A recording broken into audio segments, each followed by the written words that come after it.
Gail King from Looking to Make a Difference with Gail. You know, I have such a very special guest, but I kept agonizing. How do I introduce this beautiful Brooklynite?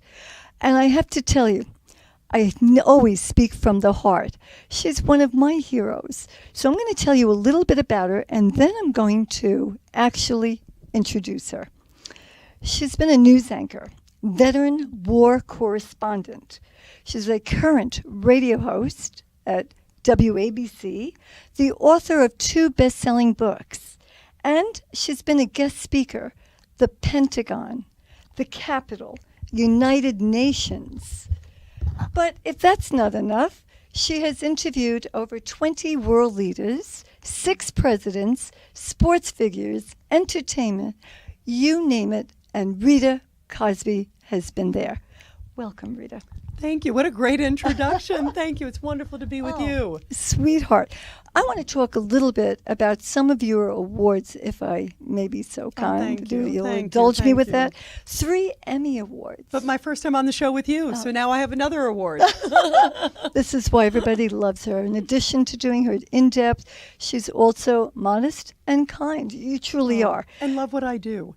And it shows. Because I It feel like shows. that's the secret, too. You know, I look back, and I don't always think of the awards. I think of, God, did I make a difference today? Did I try to improve something? Did I try to hopefully, change something, make it better, or expose something? And that's what this That's is the all greatest about. award of all. All right, Ellis Island Medal of Honor, the Jack Anderson Award for Investigative Excellence. Lech Walesa. Now, I heard it pronounced Walesa. Yeah, Walesa. It depends where you. It depends in Poland, where they you say come Walensa. from. Yep. Outstanding. But that was the Freedom Award, the Gracie Awards for Outstanding Talk Show Host. I love The Matrix because The Matrix Award started, what, in the 1970? It's been around a long time. And it's amazing. And it's women, too, which is what I It's think all is about so women neat. starting in the and 70s. the Gracies, too. The Gracies is voted on also basically women. by your peers. It's a women Oh, board. that's a big honor. And how nice when it's somebody and it's your colleagues or your peers. To acknowledge you. Yeah, to get that was really special. I have so many Both of questions for you before we get to this incredible book that you wrote, the memoir you. about your dad. Are you living the life that you wanted? Is this the life that you expected? And are you living a dream? I'm living the dream, but I always was very focused. And I think it goes back to what we just were talking about of living a life with purpose and making a difference. And I remember when I was very young, I was in 3rd grade, and I wrote my version of Old Man in the Sea and sent it off to a publisher. And you have a great writing background. I have a love of writing. I don't know if I could teach it like you do, but I do certainly have a love of writing and a love of communication. And I remember sending it in, and the publisher wrote back basically something saying, this is really great, but, reach back to us in about 20 years because you have promised, but you need about 20 more years on you. Remember, I'm in 3rd grade at the time. Grade. But I always knew, and what it said to me back then was that I loved writing. I loved telling stories. I loved telling other people's stories, too. And I remember being young and pulling out articles in the magazine of Diane Sawyer, of Barbara Walters. So of this Leslie was there. Stahl. This was always Yes. there. And I always admired those gutsy women who were traveling, and going to different places, big interviews. And I always thought, gosh, if I could go to some of these incredible places in the world and meet these incredible people and be able to ask them anything, what a gift. So for me, I thought at some point, gosh, if I could do it, but I do pinch myself. You can always have a dream and have a vision, but it's been a lot of hard work, but also a lot of luck and a lot of love along the way, too. And I think it's a combination of all those things. Love what you do and it will happen. Love what you do. So we're talking about passion. We're talking about some luck. And a lot of talent and perseverance and focus, I would imagine. Yes. I was going to ask you, what 3 skills do you think one would have to be an excellent interviewer? And I think you basically just answered that. And I think appreciate who you're talking to. Okay. I All always right. find that no matter who it is, sometimes I've asked people, why did you pick me for the interview? And from all the way to a Timothy McVeigh, who carried out the Oklahoma City bombing. Absolutely. He had agreed to do an interview with me, and it was at a time where he didn't do any interviews whatsoever. And in fact, John Ashcroft, the Attorney General at the time, stepped in and said, no interviews. And so I wrote a letter to him. And now it's in a museum in Washington, that letter, the response that he gave to me from the letter. And all of a sudden I opened up and I'm looking, and I see this letter from Timothy McVeigh replying to me. And I asked the jailer, can you find out why he picked me? Because everybody in the country was reaching out to him to find out why he committed this terrible crime. But why you? And the jailer said, I said, would you go down first to make sure this is authentic? You know, I wanted to make sure it was legitimately Timothy McVeigh's handwriting. Absolutely. And it really did come from him and so forth when he replied to my questions, because it was written too. It wasn't face-to-face or on the phone because they wouldn't allow that. And then I got back the message from the jailer. He said, yes, it is Timothy McVeigh. And I said, why? And he said, because of your, quote, sheer persistence. And that's why he picked me. So sometimes you get somebody like that who's nice. Well, let me continue along that vein. I do want to mention a couple of other awards, and we'll get back to them. Okay. You know, having a day named in your honor. Come on now. That was neat. That was. But no free parking in New York. I should have gotten free really? parking. 7 years ago. Do you know that was 7 years ago? 2 weeks to the day. That was a great. Oh that was God, a great what an honor! But you did bring up something here that and I'm curious if there's ever any kind of fear. You do not strike me as anyone with any fear. Very similar to your dad. You're fearless. But you did interview the son of Sam. And, of course, it was 2002 and 1970s, all these heinous acts that were committed. But he also had corresponded with you. Yes. And you interviewed him. Can you share a little bit? I mean, how do you prepare for that type of interview with this man? Well, and you know, you ask an interesting question, too, because in the case of Son of Sam, everybody was vying for the interview for him. And I said, look, and he was up for trying to, talk about parole. He has since obviously not gotten, he's been denied many times. And so I wrote to him, I want to find out about yourself. He was talking about his religious, conversion and into faith. I wanted to find out how genuine it was and so forth. What was so interesting, that interview, Gail, was I was sitting across from him. That one was face-to-face when we finally did the interview. I go up to the president in New York, and I'm sitting next to him, and this was something I was not prepared for. I started asking him about the victims, and I said, because he acted sort of like it was this thing in my past, and why are you bothering me about this? He moved on from it, not to acknowledge it. Right, and I said to him, wait a minute, don't you think about the victims, because he certainly left a trail of victims in New York, as we know, and my heart breaks for their families, and just, I'll bet he was uncomfortable. And he started physically getting like almost freaking out in front of me to the point where the jailers basically had to escort him off. Unbelievable. Because it was like, I don't want to talk about this. I don't want to. You reached a part of him. Part of him. You got to him. Yeah, we got to him. And it was interesting. And I didn't anticipate that because I figured here's a man who clearly I'm there. What am I not going to talk about his crimes? Of course, and you what have happened? to. You have to. He did not. He was going to use you for a different purpose, I'm afraid. Yes, and he realized that. And you saw right through and it. He realized I'm there to ask the tough questions. Sounds like he almost too. had a temper tantrum. Yes, it was interesting. The jailers had to physically. Isn't that in something? Fact, what was so interesting is the jailers prior to said to me, oh, this guy's cool as a cucumber. That's why I was actually even more surprised because I didn't expect it. Hit a nerve. He's calm, he's cool. You're going to find somebody who's cold, who's cool. And I saw somebody who clearly was trying to block it out. And yet my job as a journalist was to certainly ask all the tough questions. What about Tookie? Tookie Williams, Stanley Tookie Williams. San Quentin. In San Quentin. And I had been in San Quentin so many times that when I got there, the guards were like, hi, it's good to see you again, Rita. And I remember saying to my producer, no, I've never been in here. I'm here as a journalist. I'm not here visiting I was for never fun. arrested. Never. Right, never once. And that was an interesting scenario. Visiting Stanley Tookie Williams, first of all, he was on death row. And he was there accused, taking part in some very serious crimes, murders. He was leader of the Crips in L.A., one of the most notorious gangs.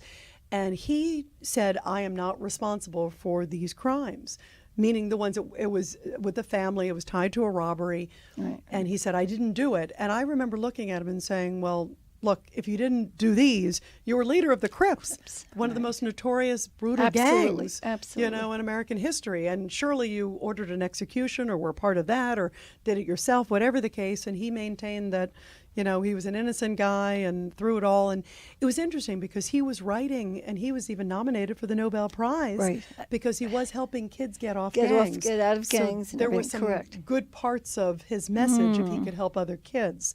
But yet, it was interesting because I was actually picked for his execution. Why did they pick you? Well, and this was something I didn't throw my name in. I was actually in Afghanistan at the time, and I had interviewed Tookie before, met him on death row, and then I had done an interview with him on the phone too, and I was at MSNBC at the time, and I was over in Afghanistan covering the war zone there.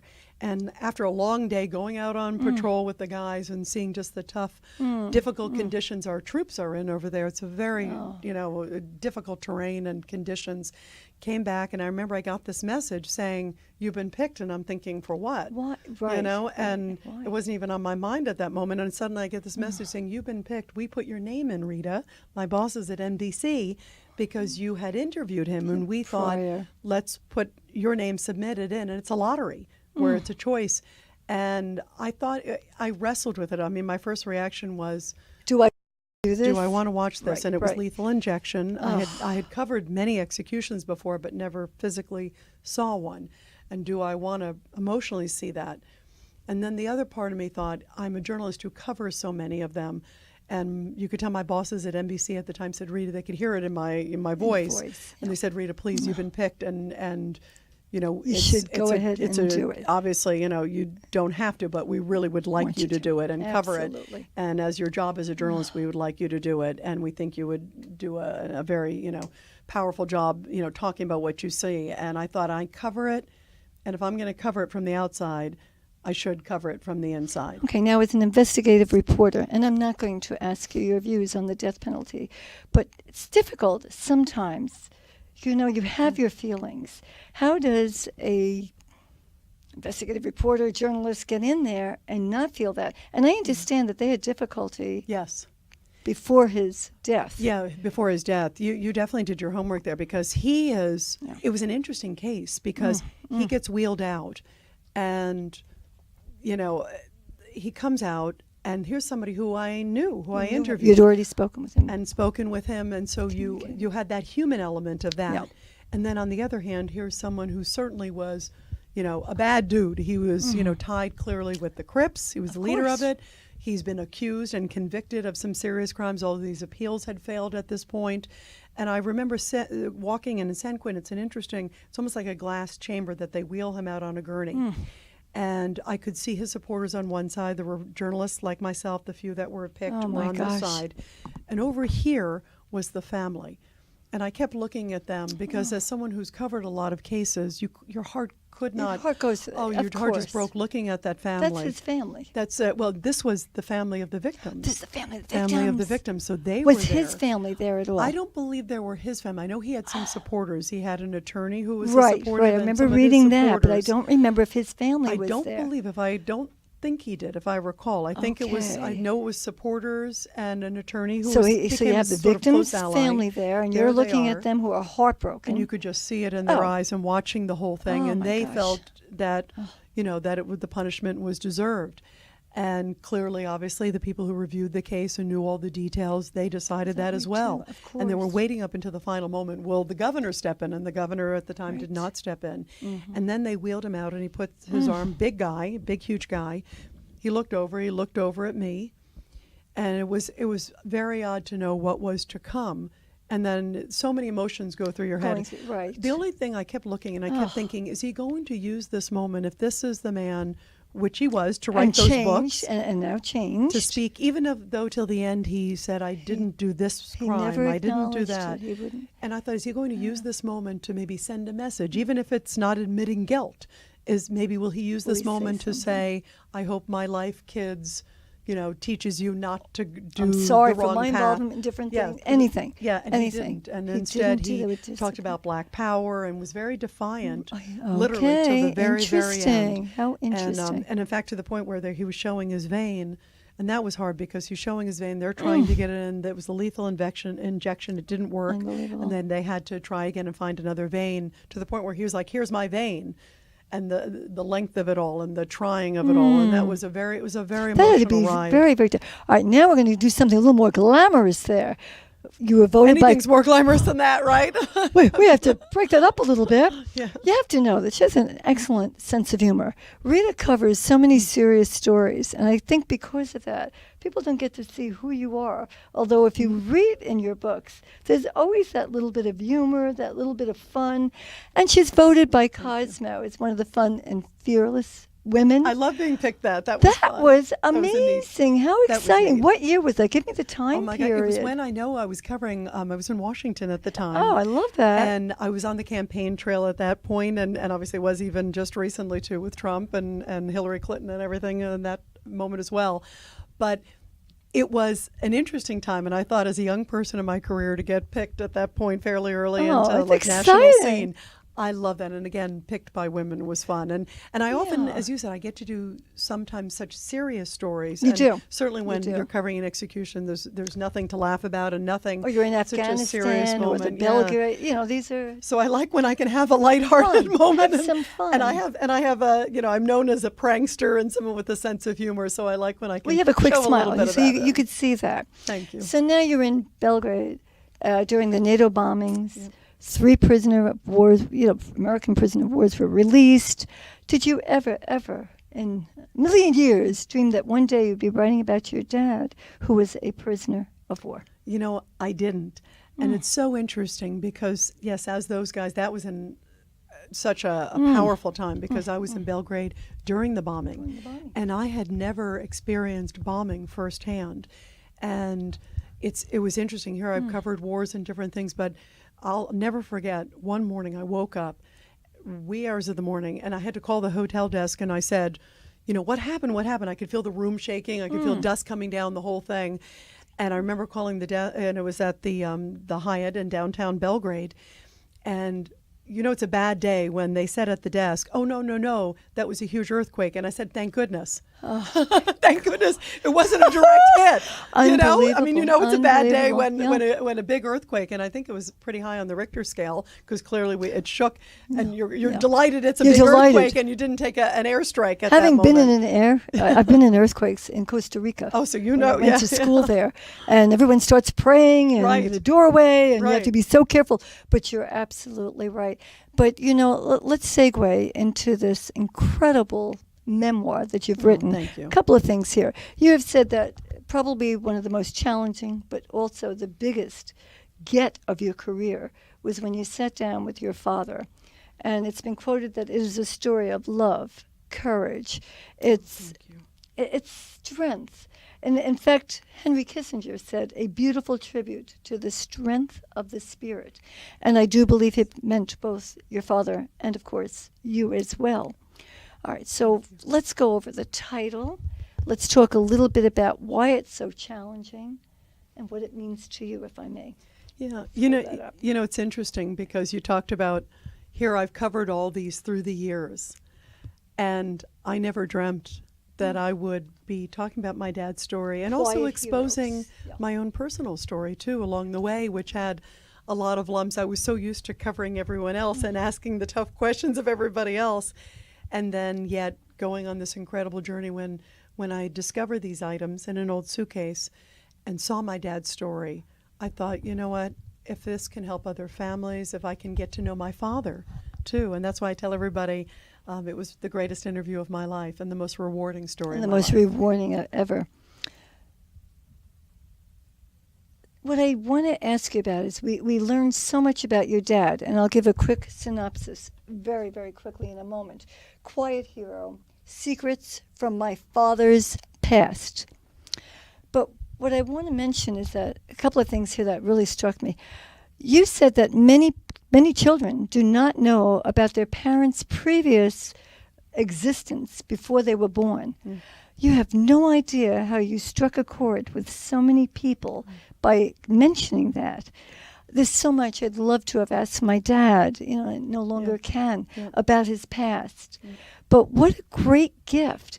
And what a wonderful thing to have said. And you meant that Thank because you did not know about your father's Yeah, past. we always kind of grow up, and mine was such a enormous, interesting secret past. But most people always assume, oh, well, I know Dad from here, From and they this don't even time think on. of, well, Dad or Mom dated somebody before they met, Beforehand. right? They met, And have when a you whole ask, other it's like, layer. shh, nobody Right. talks about Yes, it. nobody Right, talks right, about it, right, especially right. painful things. Exactly. No, okay, everything. Exactly. And I always say to everybody what an incredible gift it was for me, and I was so happy to be able to share it. To be able to ask my dad anything, think about that, and to do it. And my dad unfortunately passed away fairly soon after the book, that.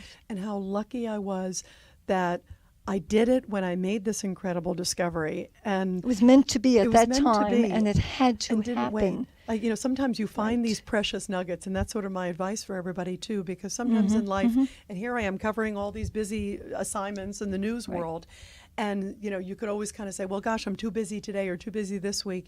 And I'm so glad I focused on it, and I thought, no, there's a reason I'm finding this now.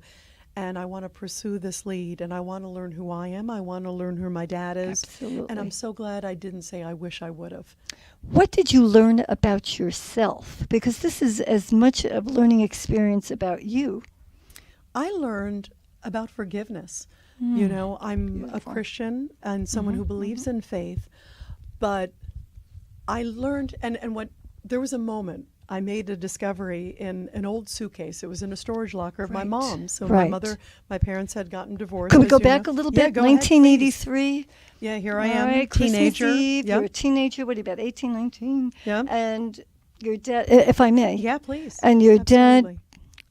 has to say goodbye to you. He's Yeah, leaving. suddenly, abruptly, I hear my parents arguing. Oh, And I gosh. hear my dad, I'm in the bathroom. Yes. And I'm hearing my parents arguing, and I'm thinking my dad is leaving maybe his work or something. Right, right. And I come to find out he's leaving us, and was leaving my mother, but really left us. And I don't think my parents ever spoke again after, the next day when he literally did leave. And my communication with him was extremely limited. Now, your mom, you kind of take over a little bit there. You Yeah. helped tremendously, close to your mother, your brother. Yeah. Well, you hear your mother crying in the other Of room. course, of and course. suddenly you become the She mom. never dated again. She She never dated She again. never was. My mother really And loved my you're dad. growing successfully Yep. because this is what you are supposed to do. And your mom falls ill, and I'm so Yes. sorry for your loss. No, thank you. Thank your you. your mom did succumb. What was it? Geraldo Rivera took your show that particular that night, night. my mother and I was on Fox News and hosting my shows, and my mother had cancer. And unfortunately, when we discovered it, it was advanced stage 4. It was lung cancer that had already spread. And people as courageous as you and others who've dealt with cancer, it's always a tough ride, especially in my mother's case where we found it so late. And my mother was really my mother and my father, because I grew up in a right, home right. basically from my late teen years without my father around. And so luckily I had an incredible mother who really Very showed my strong. brother. Yes, you think about it. Here she is, first generation American, coming Raising, from right, Denmark, right. meets my dad after the war, comes all the way, From England, they come leaves to up America. everything, comes to America. Unbelievable. And yet my mother always gave me an incredible gift too, because on my mother's deathbed, my mother said to me, your dad was a hero. And my mother forgave my father before I ever Before did. you And you did. think about that. Here she was But married that's very, to very him. strong. Very strong. And I always think my mother, my mother was also very humble and worked in a pharmacy. She wasn't a big career person. She went back to work after your Went back dad to work, left, but said, right. I'm buckling up and I'm going to do whatever I can for my kids, and was an amazing and strong and just beautiful woman inside and out. And I feel so blessed, and I feel like, I also, I basically, had a single parent in my house. Well, you mentioned But growing up in my Greenwich. mother had a lot of right? love. Well, you you know? mentioned growing up in Greenwich, and before we think of Greenwich, Connecticut, not what many people would think. Yeah, about. yeah. It wasn't No, the nicer it part. wa- Well, I wasn't going to say that. What I was going to say is that homemade gifts were valued. Yes. Your parents did not dress too fancy, that Yeah. their clothing was Yes. simple. Very humble. It's Homemade so funny. I got food. into television with clothes, and Right? my mother would borrow all my clothes because she didn't want to spend her She didn't money want on to, that. and your Yes. dad too. Yes, and my dad too. And you noticed that your dad was a little bit remote. Yes, He very never much. said, I love you. Yes. My dad was a very cold. It was funny. My dad always had incredible focus. And my dad was a marathon runner. And Yes, he ran 33 yes. marathons and had incredible drive. And so I feel like my dad, I think, taught me a lot about drive and working hard. Because Oh, I'd there's see him definitely every that work day. ethic. That work ethic, it was unbelievable that my dad had. And then on the other hand, my dad was very emotionally very sterile, very distant, very void. There was a void there. You know? And you mentioned once, I don't know if he was running from something or running towards something. The running also helped him to escape, Yes. to alleviate pain. Anybody ever has difficulty, Yes. exercise is one of the key Yes. components. And it's a solitary too in my dad's case too, Right. because I think my dad, had so many things on his mind, as I learned when I went on the journey with the book, that he would probably think about them all the time, and things that he never shared with my mother or I or my brother. Exactly. When we were growing up, and even the stories that I learned from my dad. What I thought was so powerful is here he was married to my mother for over 30 years, 32 and he years, never yeah. shared these stories These with my stories are mother. Incredible. And he finally Well, did with me. but which we was a gift. understand later on. Yes. I come to understand in the book, which we will discuss because I think it's very, very important. Thank you. PTSD, and I think Yes. all of this is significant. What you're doing about it, you look for a little attention, which is what daughters can do as Yes, parents. yes. You got cut, a couple of stitches, a few stitches. Yes. And what does your dad say to you? Yeah, my dad, and here, I have, I have what I think. You think it's going to be you're- this is it? Yeah. I'm thinking, do I have to amputate? I'm thinking, and my dad looks at it, and I didn't realize at the time what my dad had gone through. I come to find out later, but he just looked at me and was like, basically, buck up, carry Yeah, yeah. on. Carry That's on. all it is. That's all it is, And you basically. heard that And meanwhile, later on. I'm like, big wound, gushing. I have to get rushed to the hospital, and my dad is looking at it like, it's like a little peanut shell sitting on the table, like buck up. But it also taught me early in life you're going to have hurdles and put things in context. But of course, at the time, I thought, what is this guy saying? I'm a teenage girl. And wait, this is going on. Wait a minute, what are you doing? And you were getting attention from other Yes, people, yes, and not wanted under- sympathy from my dad. All and right, he was, carry on. So now we have to talk about it. I mean, and I hope I'm saying the name correctly. This is the masculine part of it, because I learned before how to say it correctly for a female.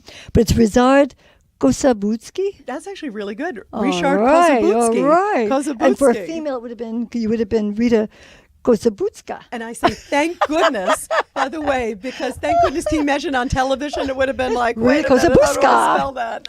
But how amazing. So that you go into a locker. It's some years after your mom's demise. Yes. You go in and you find a few things. You find an armband, Polish resistance armband, little blood, little dirt on it. Confused. Very confused. You find this tag. It's cheap. Metal tag. Metal tag. Cheaply and made. metal, and it has this perforation. And that's what, pieces. I looked in, and here, as you mentioned, I've covered all these war zones, and I've met prisoners of war, but I'd never seen a prisoner of war tag before.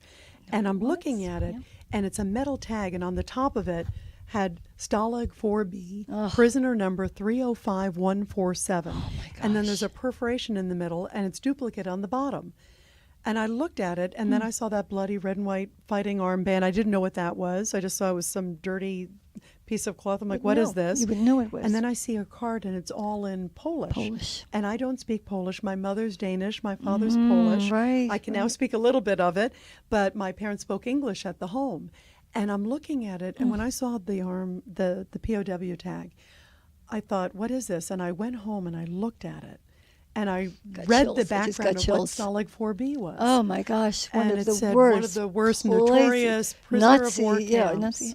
And I'm sitting there thinking, what is this? And then it said, if it's together, that means the inmate survived. I still survive. Oh, And when I saw that, I thought, chills. I have two choices. I could either continue with my life and my busy life and blessed life, doing all these great interviews and stories that I do, and say, you know, this man, I don't really know him very well, who's my father, and continue as I had for many decades at that point, basically without him in my life. Or I could forgive him. And when I read that the inmate survived, and I was reading what happened in that camp, and realizing that my father, you know, went through the unimaginable, I thought, I need to forgive him, and I need to find him. Beautiful, Rita. And it was I didn't know if he was alive or dead. And I thought, you know, I used my journalism skills to, you know, interview everybody else and track down other people. And I need to now track down my father. And I remember hearing my mother's voice saying, you know, your father was a hero. I hope you forgive him. And I thought, I need to see if he's alive. She also said you only have one father. Yes. That's something that I believe stayed with you. Yes. But the journey to find him, and we discover, and I'll just very briefly say that, he joined the Polish resistance as a young teenager in order to fight the Nazis. He was held captive in a prisoner of war camp. At one point he escaped through sewers with the same shoes he had been using and been given. He escaped. He was freed by the Americans, and he was actually Catholic. He wasn't Jewish. Yeah. Which is what's, I think, so amazing, is that my dad could have left. He could have gone. He could have gone, and he said, Switzerland. no, I'm staying. People do. Yes, he had an uncle who was pretty well off in Switzerland, and his mom said, I can sneak you out. And he was growing up right outside the Warsaw Ghetto. Remember, he's Polish. Right. And what I think is so amazing, you went from this man who I didn't understand to just unbelievable heroism, because you think about in the most dire of circumstances where someone would say, I'm going to sneak you out. You don't have to stay here. And my father gave a great line when I was doing the interview, and I always think about it. When he was 15 years old, first of all, he lied to say he was 16 so he could pick up arms, eaglets, you know, the the eaglets, exactly, eagles. the unit. And then he said, you know what, I would rather die with friends than live with strangers. I am basically fighting for my country. Freedom's worth fighting for. And to think about that at the age of 15, where now kids are, you know, on their iPhones or Nintendo or doing whatever, and to have that kind of moral compass, and I think courage, and to stay powerful. and to voluntarily say, I'm staying, seeing what's happening His all parents around didn't you. even know he was signed up for this. They didn't even know, because, you know, he didn't want them to be in danger. Right. And he knew that his parents would say, you know, his mother might have said yes, but his dad might His not have. mother which was interesting. actually sold goods on the black market. Dad seemed to be more had a penchant for school. Yes, a little more straight and narrow. scholarly. Yes. Didn't understand this. Didn't want to fight. Yes. And your dad had a little bit of that spirit in him. He sure did. Where he said no, and of course he meets Stan, whom he idolizes. Yeah, Lieutenant Stan. And he fights, and some of the things that he went through. 6 feet tall, 90 pounds. Yeah, when my father escaped, my father, literally when he escaped from the prisoner of war camp, was 90 pounds, 6 feet tall, fought, as you mentioned, escaped through the sewers, later was with Claustrophobic somebody, and confining. how and You saw went- some of those. Yeah. And one of the, you know, to go there in Warsaw, and literally where President Trump, many people will remember when President Trump did his very famous speech in Warsaw, and he was right before that statue. Right. And that statue is dedicated to people like my father. Right. And to see an American president, however people feel politically, to see an American president, to see that was such a great moment for me as a Polish American. And I was so proud to see him there. And my dad's sewer, beautiful. the entrance where my dad Right. went in, was maybe about 100 yards from where the president stood. And now there's gold bricks leading I was to just it. going to ask you, is that a street now where cars go? Cars go over. Tell me about that. Cars go past Cars over go past and they it. stop? Yeah, they said, well, this is interesting. It goes over. And one of the most beautiful moments that happened as I went through this journey with my dad, and I convinced my father, as you know, to go back to Poland. To Warsaw, and he wasn't right. planning on going back. He was like the guys in Vietnam. You know, it was very PTSD, scary. And I didn't absolutely. realize, you know, I just was a daughter who was basically abandoned, and my brother and my mother by my dad. And I came to understand just this emotional, not just the physical. My dad had scars on his body, and had bullet holes, and you could see, the Shrapnel wounds. and Yes. I mean, scar all the on the wounds. forehead. Yes. Right. All the right. wounds, and And yet you there were so many painted emotional wounds, such too. a clear picture that I could actually see it. Oh, and it was very visible. Like I remember Yeah, when my dad yeah. took the scars off, took the shirt off And- when I was young, and I could see all of a sudden that doesn't look like a normal body. There's scars So you here, and wondered there's about the that. hole from the bullet wound here on the shoulder, and all these things that you say that doesn't look. Even as a child, I knew that You was knew something, instinctively right. not right, and yet when we go back to Warsaw. And now the area where my father went into the sewer, you see gold bricks going into it, but it's on a busy street.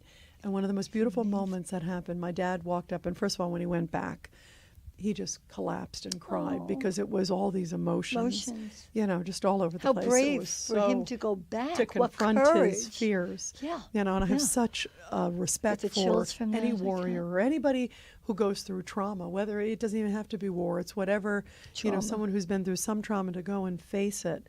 And sometimes that works. And I think in my father's case, it absolutely did help. because he felt like he And was you were with him. emotionally free You were with him. to go through. That was an amazing. And when we're going down the street, as he saw that sewer entrance, one of the most beautiful things I think about, I saw my dad there, and he walks up to the entrance. Here's an old fighter going back, and he sees the entrance, and he's just crouching down looking at it. We blocked traffic so my dad could have that moment. It's in a busy isn't that- intersection in oh, Warsaw. isn't that- I think it's like 6 different directions. Like imagine like beautiful. downtown New York City, and Right, suddenly right. we blocked. Not a single car honked. Heroes. They saw it and they realized Hero. it was an old He was fighter a going hero. back. Oh, I and they just went got like the this when they chills. drove by. They were like Oh. crying and giving thumbs up to my dad. It was you could just tell the people of Poland appreciated so much what the resistance fighters like my father went through, and it wasn't just Rita. about my dad. It was about appreciating that whole generation. Now, And you're that was named beautiful. after a relative who had also been there. And I have to tell you, we have to talk a little bit about the role of women during this time. Yeah, sniper. She was a sniper. She was a sniper. Yeah. They're carriers, snipers.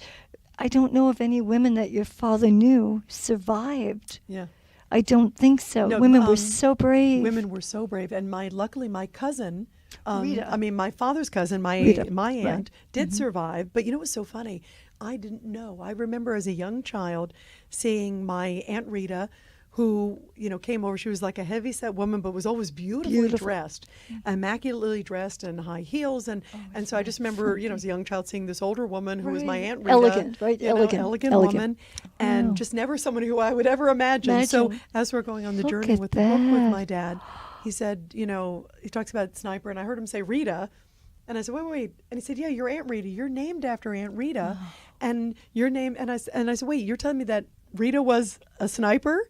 And he said, yeah, she was a Yes. really good shot. She was a sharpshooter. Isn't that How great is something? that? And I thought, how neat. I saw a And it made me picture in the very book. proud. There is some resemblance, I saw a picture in the book, thank you. definitely. It made me very, very proud. Oh, First of gosh. all, it was one of the first times in sort of modern warfare that women played a very big role in the resistance, because it was all hands on deck. The Nazis Absolutely. invaded, and anyone who could fight did. So who wanted 80% to. of Poland destroyed. You look at the pictures, Gosh. and in my father's part in Old Town was just decimated.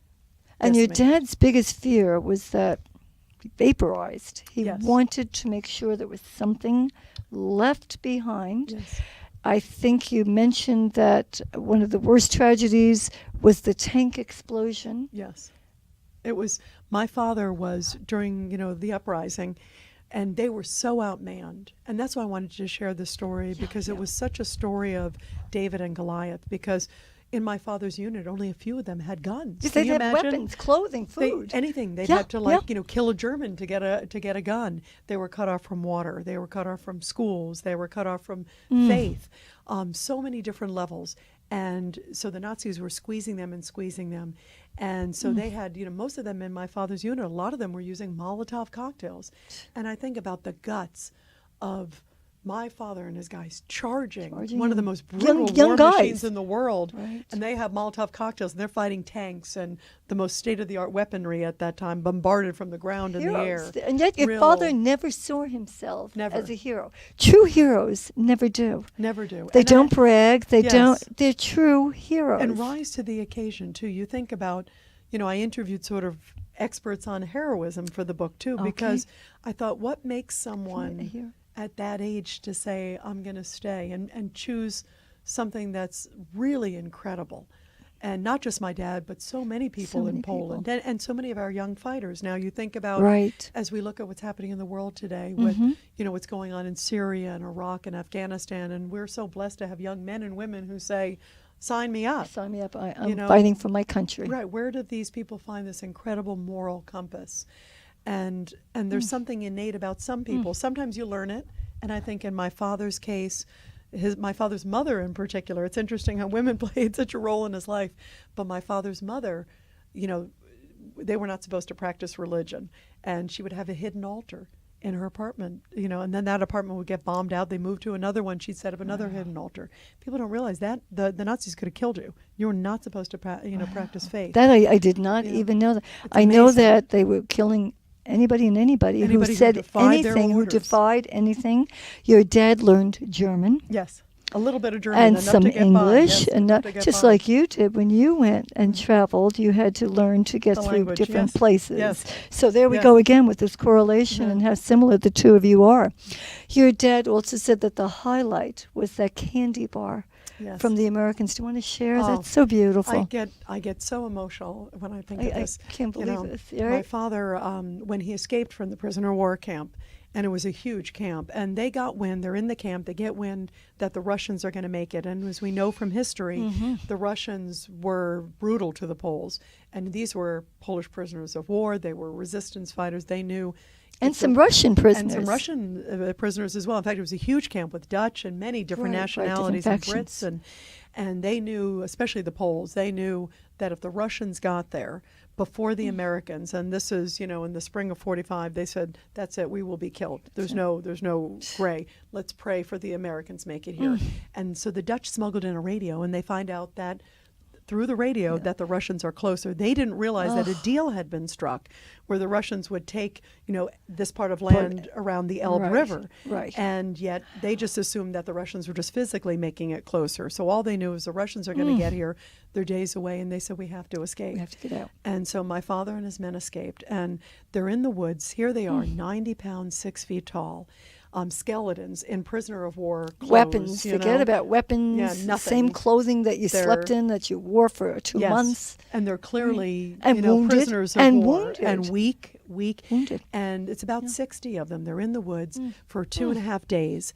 And they're there. And they're in Germany. There's still SS everywhere. And if they're spotted, that's it. They're escaped prisoners of war. They had the SS. They had uniforms. But they had the Polish armbands. Is that correct? Well, they had Polish armbands, but they were not wearing them in the camp. They were just right, wearing, of course. But they had whatever uniforms they could get. Whatever they had, right? Okay. Some of them were wearing regular clothes. Some were wearing uniforms, but they were clearly prisoners of war. Right. And there was no gray that they would spot these skeletons, walking skeletons. Absolutely. And that would have been it.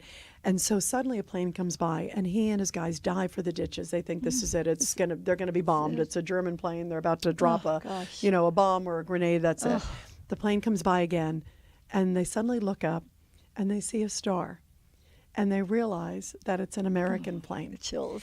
And they saw something drop out. Again, they thought it was a grenade or something coming out. They didn't know what it was. Of course. And when they realize it's an American plane, they go to see what it was, and they realize that what it was a chocolate bar with the note wrapped around it, tied with a red ribbon. And the note said, "Welcome. It's safe to walk now during daytime. There are no troops between you and our American lines. Go 15 miles to walk, and you are free." And what a moment. And they walked in total 50 miles. Yeah, isn't that amazing? Your dad, 15. Yep. Isn't that your amazing? dad, but what about the total number of miles? Oh, they walked they walked a long part before they even got to all that. It was about 50 miles. And it was just, think about what that was Now, like. he was with Alex, wasn't that correct? He was with Alex. Somebody that he was so close to. Yes. And now, you come along, you want to go back to Poland. You have surprises for your dad. And I was hoping to surprise him with Alex, who was his best friend. It was a guy who he met in the prisoner of war camp. And you can imagine, and they were rescued together. So they ran to the riverbed and found American GIs. But may I go back? Alex actually helped your dad with the cigarettes. Yes, I love that story. Love that story. Clever. They're in the camp, and when they first meet, they're laying next to each other, literally dying in a POW hospital, if you will, even though they're not really treating them. And Alex, thank goodness, the stranger says to my father, "Didn't you bring some cigarettes, buddy? What are you doing? Why don't you start paying off the doctors?" And believe it or not, my dad can basically say he's the only one whose cigarettes saved his life, because he started paying off the doctors. And then he started paying off the doctors to help Alex and to help other people. So he became a hero in the camp. And the smartest thing he said he did was he had smuggled a whole bunch of cigarettes when he was taken captive, that he had them. So he was he was so glad about that. And so Alex, needless to say, was very thrilled about my dad, but my dad paid him back in spades, because when they finally got wind, Alex was saying, he was nervous to escape. It's scary. Many of the men didn't leave. Many of the they wouldn't go. didn't leave. And some of them were recaptured and killed and so forth. And my dad instead insisted, you come, like you have to. And so they found freedom together. And you think about these two guys, two total strangers. Unbelievable. And Alex, who had survived a flamethrower. Scarred, scarred everywhere. The two of them were the best of friends. And then they lost touch after the war. After a while, they stayed in touch. But I wanted to, when I went back to Poland, I wanted to reunite my dad with Alex. And I was so sad that he had passed a few years early. It was probably the hardest call. Right? He didn't leave England. Yeah, he didn't leave England. He had a they family moved there. after the war. They moved over to England. Right. My dad and he, and sort of different lives. My dad goes to America. He met my mother, and then they go over to America. Alex stayed in England. And I finally tracked down, and it was the hardest call, I think, to make to my dad, to tell him that Alex was not. You could just hear on the other end of the phone, my dad was like, "Hey, did you find Alex? Did you find Alex?" And I thought how beautiful it would have been. And you could just hear this silence on the other end. But you got him to Warsaw by saying, "Alex went there. Yes. You have to go too." And the president invited us. And the president. And my father said, "The president of what?" I said, "The president of Poland."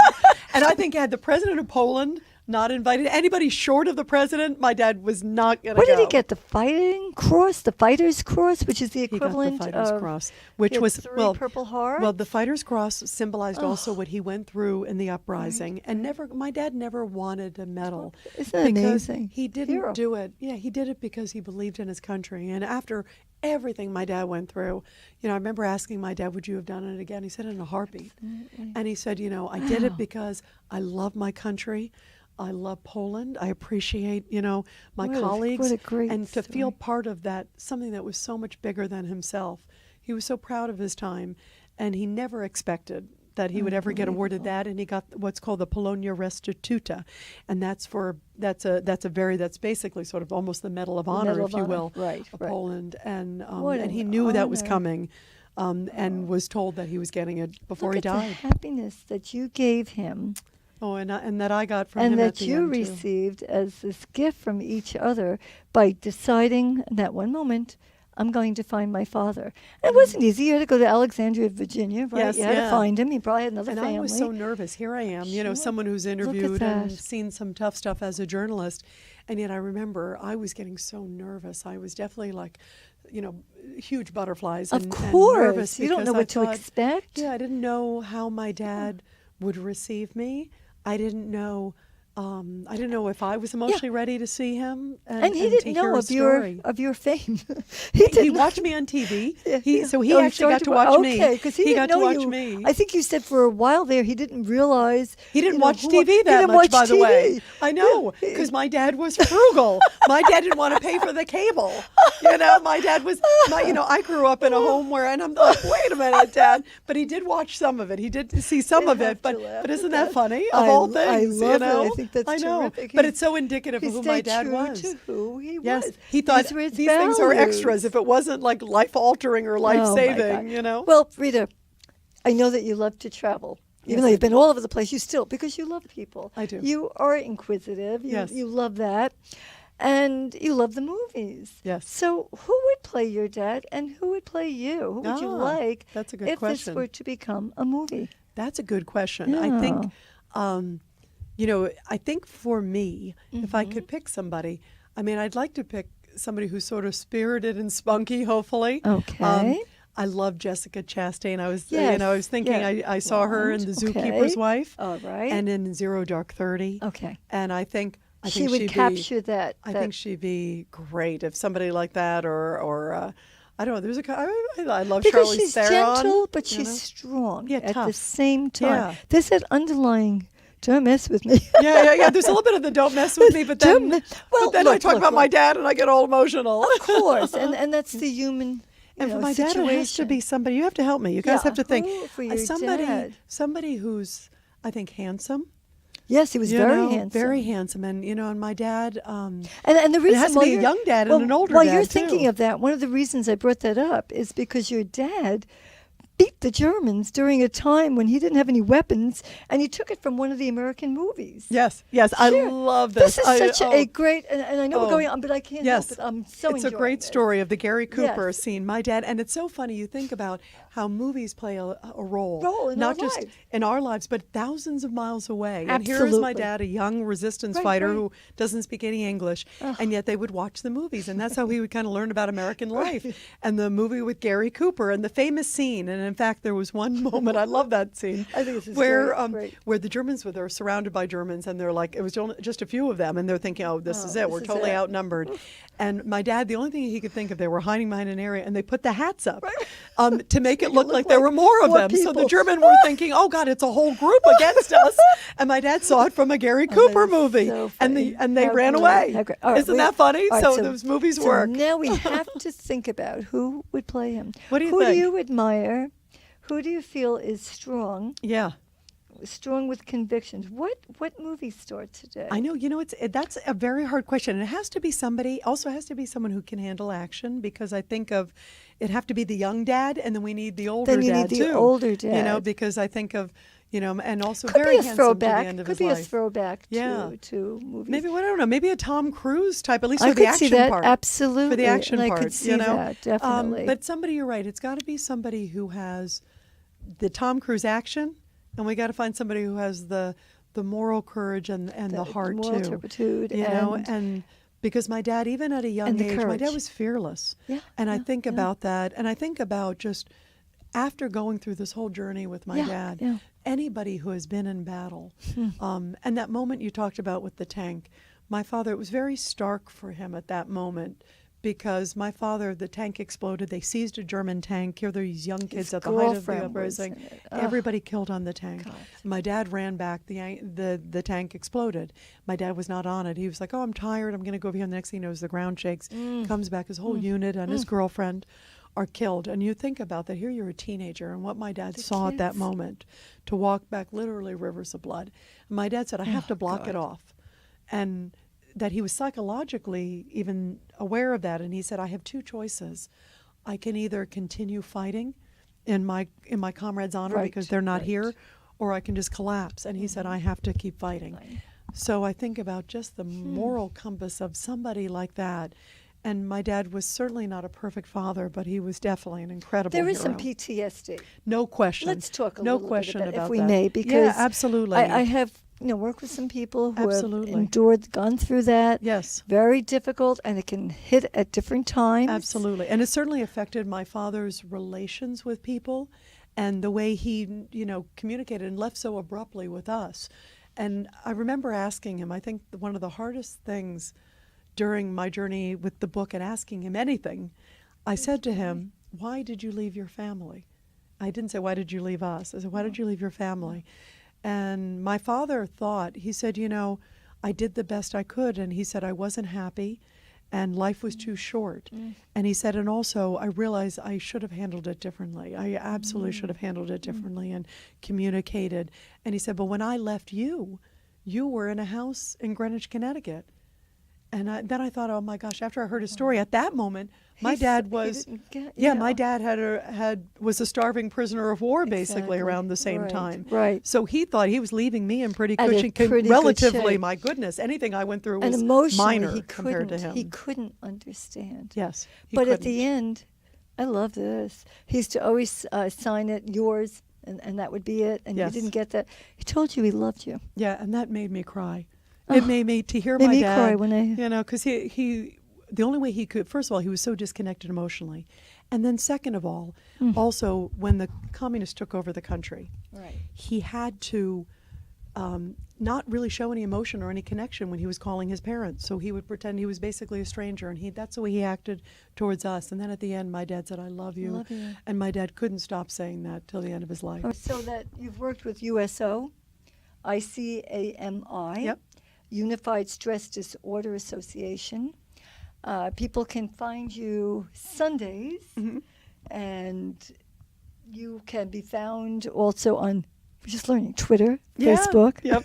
Doing a lot of NWABC radio. Of course, right? And for me, the greatest gift is being able to give back. I host Troopathon. I've been doing it for the last few years. Yes, I did see that, the Memorial Troopathon. Day They love parade. you. I feel like, for me, I love them. And to be able to say, after my father was literally rescued by American troops, and when he saw those American troops on the other side of the river, he thought it was a mirage. And to me, it's the least I can do is to hopefully shine a light, hopefully raise some funds, to raise awareness about what our warfighters and their families go through.